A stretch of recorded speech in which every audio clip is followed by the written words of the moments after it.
Sarani sira hein katak, Natal tinan bele dame no hotu moris Domin laran.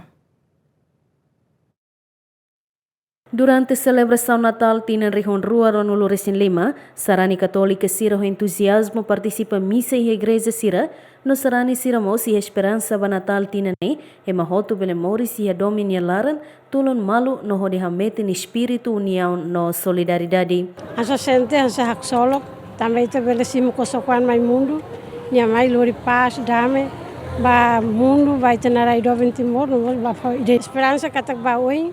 Ia dame, Domin, paz, la vera ia conflito.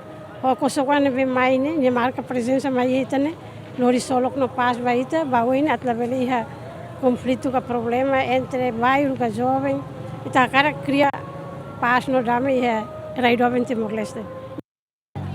Ne diak, anse uluk tinan uluk, agora mus diak, agora ne lebih bau ina pating, diak itu.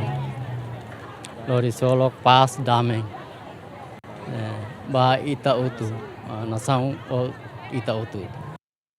Ana esperança ne vai hotu, ba ia tinan faunin tam tem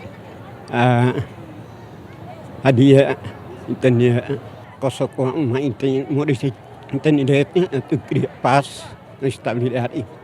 Lori domi dame mai itania baita hotu.